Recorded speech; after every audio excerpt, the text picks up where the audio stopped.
오늘은 일본의 임대맨션 수요와 각 도시별 인구 증가에 대한 이야기를 해보겠습니다. 최근 기업 실적은 견조한 편이지만 향후 트럼프 관세 영향에 대한 우려는 남아있습니다. 소득은 현재 증가하고 있지만 금리 상승이나 엔화 강세로 인한 기업 실적 둔화, 그리고 소득이 물가 상승을 따라가지 못할 수 있다는 점도 우려 요인입니다.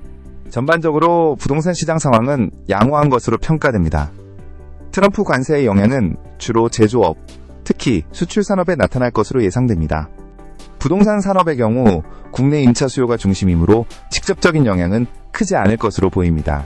신축 및 중고 맨션 가격이 모두 상승하면서 임대 맨션으로 수요가 이동하는 현상이 나타나고 있습니다.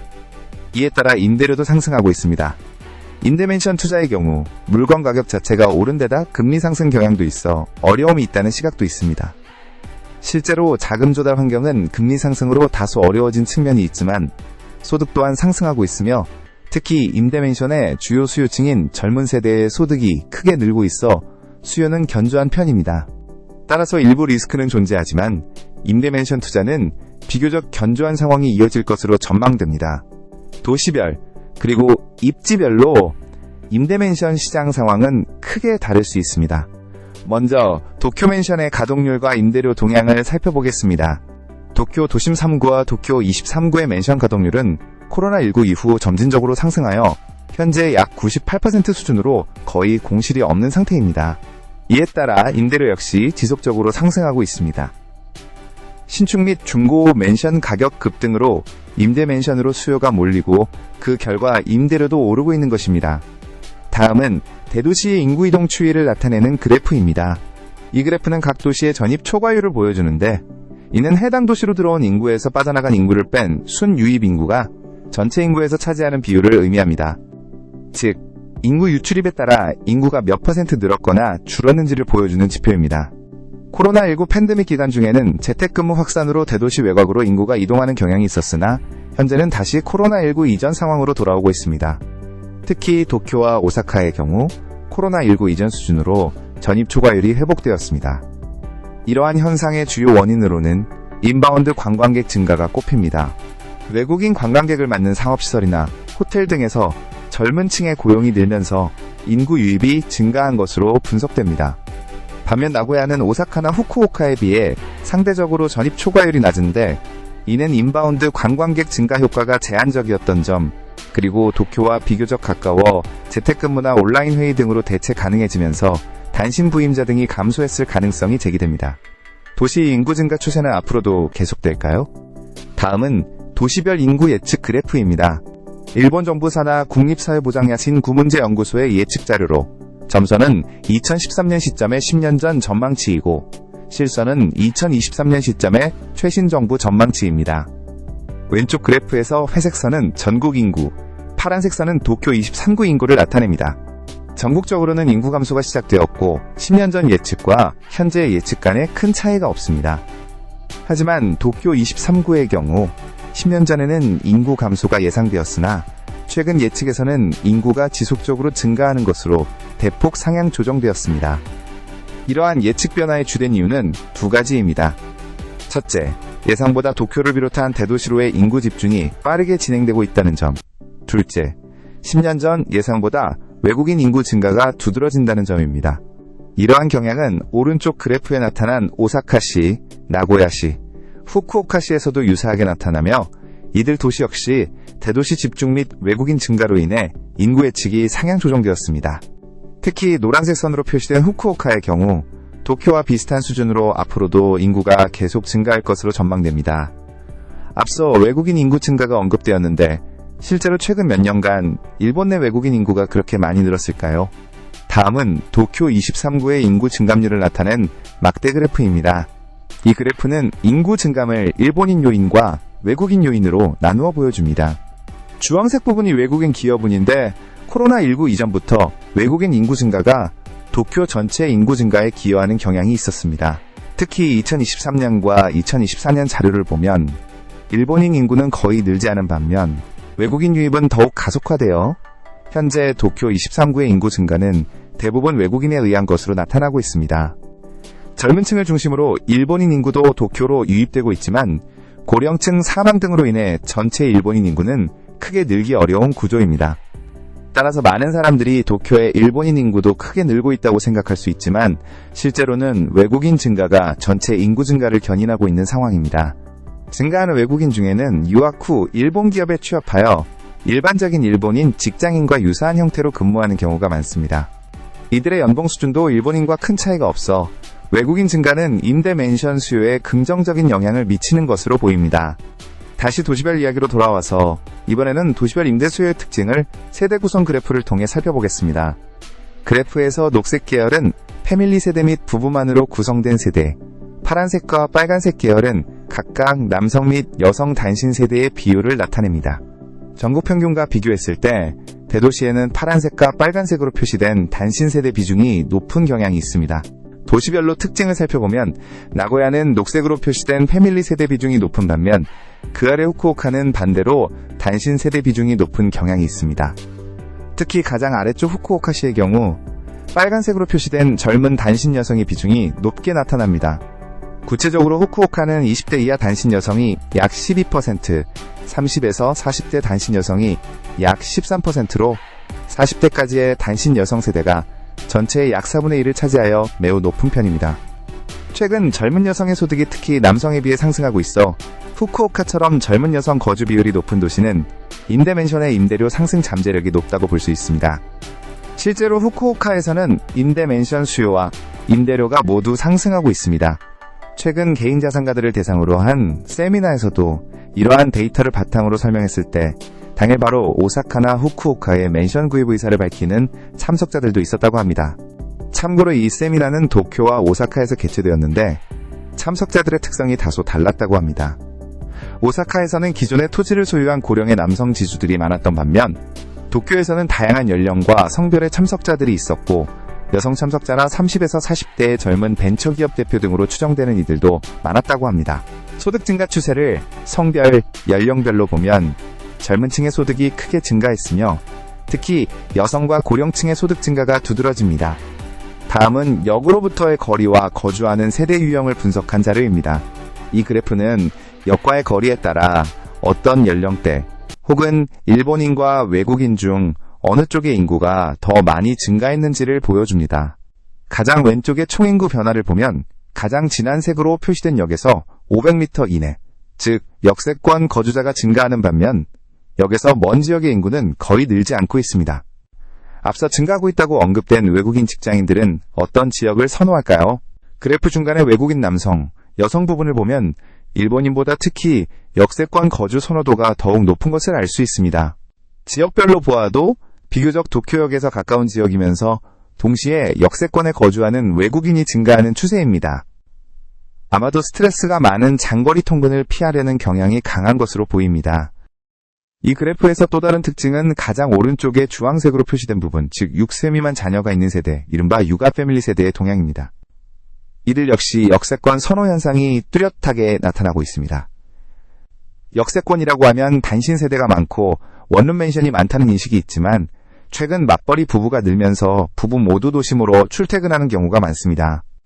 따라서 시간을 절약하기 위해 역세권이나 주요 터미널역 인근에 거주하려는 수요가 증가하기 때문으로 분석됩니다. 반면 고령층의 경우 은퇴 후에는 직장 통근이 필요 없어지므로 역과의 거리에 크게 구애받지 않는 경향이 있으며 노인 요양시설 등이 역에서 다소 떨어진 곳에 위치하는 경우가 많아 이러한 분포를 보이는 것으로 해석됩니다. 참고로 이 분석은 2010년과 2015년 데이터를 비교한 것으로 코로나19 이전 상황을 보여줍니다. 이후 2020년 국세조사를 통해 2015년과 2020년을 비교하면 코로나19로 인한 일시적인 교외화 및 지방 이전 현상이 나타났지만 현재는 다시 도심으로 인구가 회귀하는 코로나19 이전의 추세로 돌아왔기 때문에 현재 상황도 이 그래프와 유사한 움직임을 보일 것으로 예상됩니다. 다음은 도시 내 지역별 인구 증감을 색으로 나타낸 지도입니다. 왼쪽이 도쿄, 오른쪽이 오사카입니다. 두 도시 모두 전체적으로는 인구가 증가하고 있지만 도쿄는 광범위한 지역에서 인구가 증가하는 반면 오사카는 중심부에서만 인구가 늘고 주변 지역은 인구가 감소하는 이른바 양극화 현상이 뚜렷하게 나타나고 있습니다. 오사카의 경우 주변 지역의 회색, 인구 감소 부분이 상당히 많은 것을 볼 수 있습니다. 이는 중심부의 타워맨션 등이 많이 개발되면서 인구 집중이 지속되고 있기 때문입니다. 다음은 아이치현과 후쿠오카현의 지도입니다. 왼쪽의 아이치현 역시 오사카와 유사하게 일부 특정 지역에서만 인구가 증가하고 주변 지역은 감소하는 경향을 보입니다. 반면 오른쪽의 후쿠오카현은 도쿄와 마찬가지로 도시 전체의 인구 증가율 자체가 높아 인구 증가가 광범위한 지역에 걸쳐 나타나고 있습니다. 이번에는 임대 맨션의 가동률에 대해 살펴보겠습니다. 먼저 도쿄 23구의 그래프입니다. 도쿄 23구는 임대료 변동 특성이 유사한 지역별로 크게 4개의 권역으로 구분됩니다. 파란색은 도심부의 프라임 지역, 미나토구, 시부야구 등, 녹색은 그 주변의 주오구나 시나카와구 같은 도심 업무 지역, 그리고 왼쪽의 세타가야구나 스기나미구 같은 남서부 주거지역, 나머지는 북부 주거지역으로 나뉩니다. 왼쪽의 가동률 그래프를 보면 임대료가 높은 프라임 지역이나 도심 업무 지역에서 코로나19 시기에 가동률이 일시적으로 크게 하락했습니다. 하지만 현재는 모두 회복하여 모든 권역에서 지역별 큰 차이 없이 높은 가동률을 유지하고 있습니다. 가동률은 전반적으로 높지만 임대료 추이는 어떨까요? 왼쪽 이 그래프는 임대료 수준이 가장 높은 프라임 지역, 미나토구, 시부야구입니다. 다른 지역에 비해 임대료의 상승 및 하락 변동폭이 커서 상대적으로 고위험 고수익 특성을 보입니다. 코로나19 시기에는 임대료가 다소 하락했지만 현재는 크게 회복한 상태입니다. 오른쪽 위는 도심 업무 지역입니다. 프라임 지역보다는 임대료 변동이 안정적인 편입니다. 이 지역의 특징은 녹색 선으로 표시된 패밀리 타입 맨션의 임대료가 싱글이나 컴팩트 타입에 비해 크게 상승했다는 점인데, 이는 앞서 언급된 맞벌이 부부의 통근 편의성 등으로 인한 수요 증가로 분석됩니다. 아래쪽의 남서부 주거지역, 왼쪽과 북부 주거지역, 오른쪽은 두 지역 간 큰 차이 없이 임대료 변동폭이 크지 않으면서 완만한 상승세가 이어지고 있습니다. 도쿄의 다른 대도시의 임대맨션 시장은 어떨까요? 왼쪽 그래프는 임대맨션 가동률입니다. 오사카와 후쿠오카는 도쿄와 마찬가지로 높은 가동률을 보이며 지역 간 큰 차이가 없습니다. 다만 녹색으로 표시된 나고야시는 일부 공급 증가의 영향으로 가동률이 다소 낮은 상황입니다. 임대료 추이 오른쪽 그래프를 보면 먼저 오른쪽 위 오사카시는 도쿄의 도심 업무 지역과 유사한 움직임을 보입니다. 맞벌이 세대 등의 수요 증가로 패밀리 타입 맨션 녹색선의 임대료가 크게 상승한 반면 싱글 타입 파란색 빨간색 선은 안정적이거나 거의 횡보하는 추세입니다. 미쓰비시 UFJ 신탁은행의 부동산 마켓 리포트에서도 오사카시의 패밀리 타입 임대 맨션 수요가 높다고 언급된 바 있습니다. 왼쪽 아래 나고야시는 가동률이 낮은 영향으로 모든 타입에서 임대료가 거의 횡보하거나 다소 약세를 보이고 있습니다. 반면 오른쪽 아래 후쿠오카시는 완만한 임대료 상승세가 지속되고 있으며 최근에는 녹색 선으로 표시된 패밀리 타입 맨션의 임대료 상승이 도쿄나 오사카처럼 두드러지고 있습니다. 다음은 공급 측면을 보여주는 그래프입니다. 전반적으로 수요는 견조하지만 도시별로 공급 상황이 달라 공급이 많은 도시는 가동률이 하락하는 경향이 있습니다. 이 그래프는 30제곱미터 미만 소형 맨션의 착공 호수를 나타내며 진한 파란색은 임대 맨션, 하늘색은 분양 맨션입니다. 30제곱미터 미만 분양 맨션은 대부분 투자형 원룸 맨션이라고 볼 수 있습니다. 도쿄 23구와 후쿠오카시는 공급이 비교적 안정적인 편입니다. 특징적인 것은 오른쪽 위 오사카시와 왼쪽 아래 나고야시입니다. 오사카시는 이전부터 하늘색으로 표시된 투자용 맨션 공급이 많았고 꾸준히 유지되어 왔기 때문에 공급이 급격히 늘어나지는 않아 가동률은 안정적인 편입니다. 그러나 나고야시의 경우 과거에는 임대 맨션 공급이 대부분이었으나 최근 몇 년 사이 투자용 맨션 공급이 크게 늘면서 전체적인 공급 과잉으로 인해 가동률이 낮아지고 임대료 상승도 더딘 상황이 지속되고 있습니다. 부동산 시장에 큰 영향을 미치는 인프라 정비 및 대규모 개발 계획을 살펴보겠습니다. 먼저 도쿄의 인프라 정비 계획입니다. 새로운 철도 등이 건설되면 접근성이 좋아져 주변 임대 맨션 수요가 높아질 것으로 예상됩니다. 도쿄에서는 많은 계획이 진행 중이며 2030년대 이후를 목표로 트키하네다 공항이나 시나카와역으로의 접근성을 개선하는 다수의 인프라 정비 계획이 추진 중입니다. 또한 도쿄만 11지역에서는 대규모 재개발이 다수 예정되어 있습니다.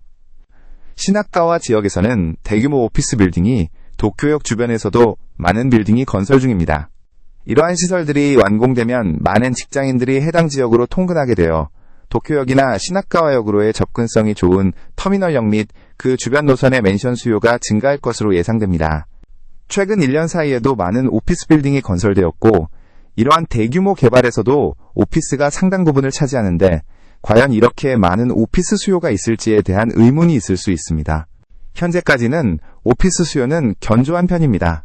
재택근무 확산으로 수요 회복에 대한 우려도 있었지만 실제로는 교외의 자사 빌딩에서 도심의 임차 빌딩으로 이전하는 기업이 있거나 도쿄의 취업자 자체가 늘면서 오피스 근무자도 증가하여 견조한 수요가 이어지고 있습니다. 다만 향후에는 재택근무가 정착되고 전국적으로 인구가 감소함에 따라 도쿄의 오피스 근무자 증가세도 둔화될 것으로 예상됩니다. 이에 따라 공급 과잉에 대한 우려도 제기됩니다. 현재 건설 중인 빌딩 다수가 국가전력특구로 지정되어 건설을 중단하거나 조정하기 어려운 상황입니다. 따라서 향후 오피스 시장에서는 빌딩별로 명암이 엇갈릴 수 있습니다. 입지가 좋은 신축 빌딩은 여전히 임차 수요를 확보하겠지만 낡거나 입지가 떨어지는 빌딩은 경쟁력을 잃어 철거 후 다른 용도로 전환되면서 공급이 조절될 가능성도 있습니다. 다음은 오사카의 인프라 정비 계획입니다. 오사카에서도 철도 정비 계획이 진행 중이며 특히 도심을 남북으로 관통하는 노선이 정비될 예정입니다. 또한 현재 진행 중인 만국박람회 이후 2030년에는 유메시마 지역의 카지노를 포함한 통합형 리조트 IR 건설이 예정되어 있어 이 지역으로의 접근성이 크게 향상될 것입니다. 유메시마의 향후 전망에 대해 만국박람회는 기간 한정 행사라 큰 영향은 없겠지만 그 이후 유메시마에는 카지노를 포함한 통합형 리조트 IR 개발이 진행됩니다. 이 IR은 세계적으로도 매우 큰 규모로 약 1만 5천 명의 고용 창출이 예상됩니다. 또한 만국박람회 부지에는 아레나 서킷과 같은 시설 건설 구상도 나오고 있어 유메시마 일대는 대규모 레저 및 관광시설 단지로서 주목받을 것입니다. 이에 따라 해당 지역 근무자들을 위한 맨션 수요가 만안 지역을 중심으로 증가할 것으로 예상됩니다. 참고로 이 유메시마 IR은 싱가포르의 마리나베이 샌즈 초기 건설 비용이 약 5천억 엔이었던 것에 비해 현재 약 1조 800억 엔 규모로 계획되어 있어 매우 큰 개발 사업입니다. 나고야에도 긍정적인 소식이 있습니다.